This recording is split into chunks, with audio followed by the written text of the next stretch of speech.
As the title says, I've spent over 100 hours making my VTuber character.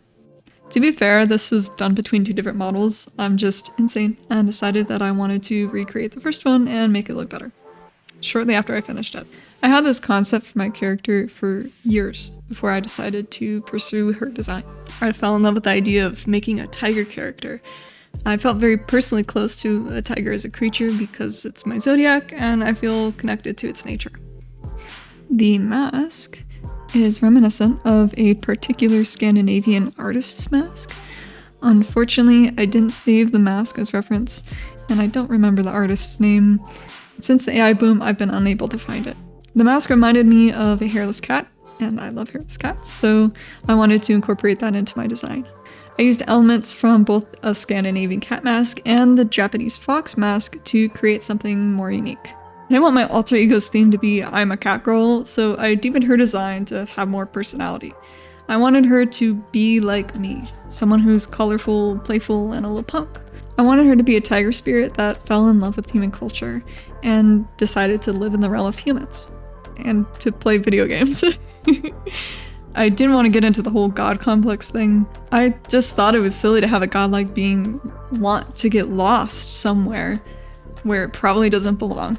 I never had a good idea of what kind of outfit I would give her, but I knew I wanted her to wear a tiger pelt, and that she was a representation of a tiger spirit. So that's the first design that I made. While the original design was exploring my ancestral roots or my relationship with my heritage, it was a way to kind of help me figure out who I am as a person. I've never really known who I am, and I always have people tell me because I don't know. I know how I would react, but I couldn't describe you who I am. But through my VTubing journey, I feel like I'm starting to figure out who I am, and the second model is the refinement of that idea. I didn't count the hours of how long it took me to make my first model, but it was definitely about as long as my second model. Procreate tells me that I spent 21 hours drawing and separating the layers of my first model, but that's kind of ridiculously long for how I usually work. I clocked in around 41 hours, 12 minutes, and 3 seconds drawing and rigging my second model.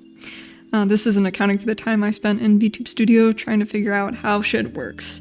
I also didn't measure how long it took for me to rig my first model, but I imagine it took as long as my second model, because I was still learning and figuring stuff out.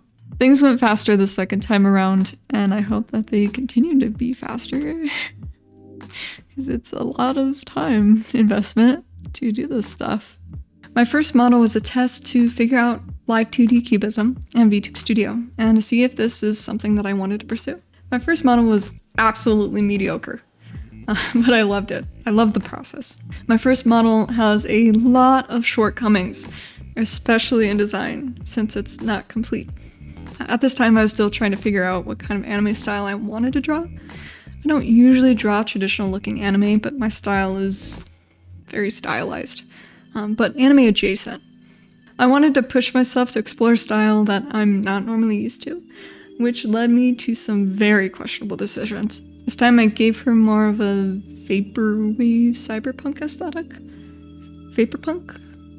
I'm not really sure what to call it, but I replaced her pelt with a furry oversized tiger print jacket, mesh shirt over top a mesh bra, and some good old booty shorts.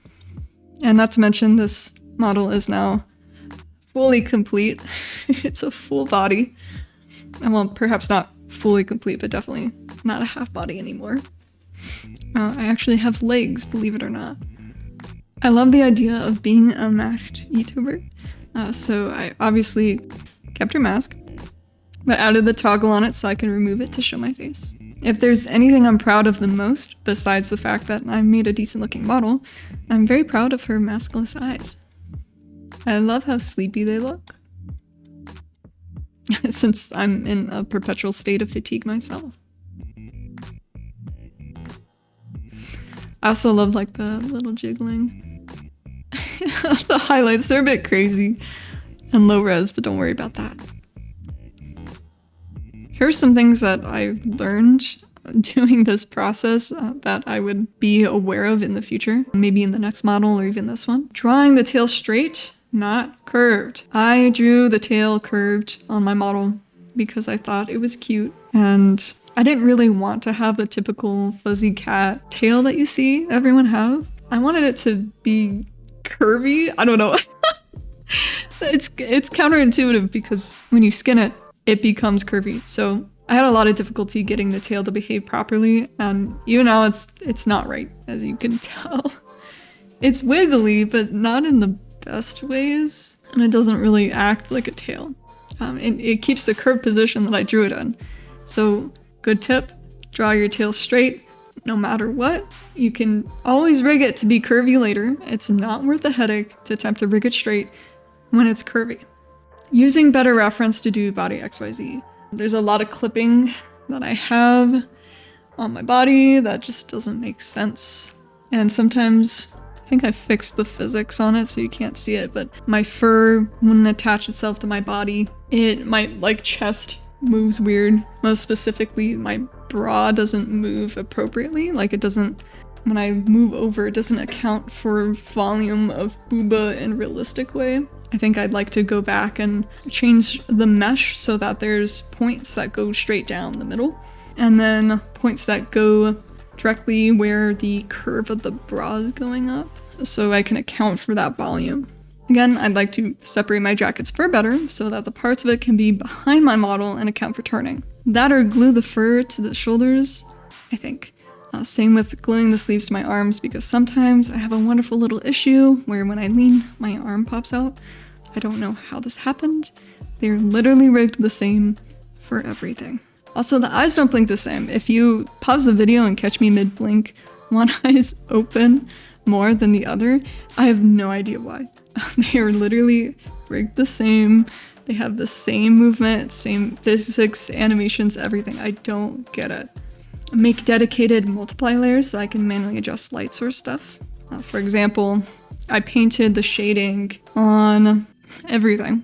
It's all a part of whatever cut out limb it's supposed to be a part of. So like the shoulders, that's not a multiply layer, that's just a part of the arm. So it doesn't really make sense when it moves. So next time, separate them. If anything, for this, I could just paint the highlight, keep it separate from like a flat color of the arm. I'm a very expressive person, so I would like for my VTuber to reflect that. I make a lot of faces and hand gestures, and maybe a lean forward animation would be one step closer to where I would like to be. Though I did mess around with hand movements, like rigging actual hands. It was kind of a nightmare. It was really laggy, so I don't think it's worth it. But I hope that in the future, the technology for hand tracking is less laggy and improved. Hopefully it's better, because I gotta talk with my hands. You gotta see me talking with my hands. You can't just see my face. This isn't enough sometimes. Sometimes you need the hands. Sometimes you need to lean forward. And at this point, I'm just rambling. Exaggerated movements more so I can puppet my model better. Perhaps the solution to that is bumping up some physics settings in VTube Studio.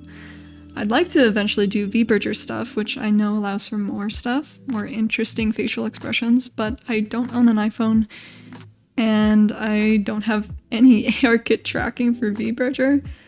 So yeah, that's something I'd like to save up for. Get a used iPhone so I could do that and learn how to rig it specifically. Lastly, I just want to mention the creators that helped me figure out how to rig my character. YoshinoArt, Chupuko, Syafire, Kira Omori, and I also had inspiration from Seto Kazuya and Merely.wufeii. I'll go ahead and link their channels below. I found them to be extremely helpful on my journey, and while they're not the only live 2D creators, I find their content to be very helpful. The original design was focused more on my sort of relationship with my ancestral roots, and it was a way for me to sort of discover myself as a person. And through my VTubing journey, it still is. My second model is the refinement of my design. It's more me, really. More me than just a concept of what I want to be, or who I think I was, or who I think I should be. And I'm still not finished with her, but much like myself, there's room for growth. Thanks for watching.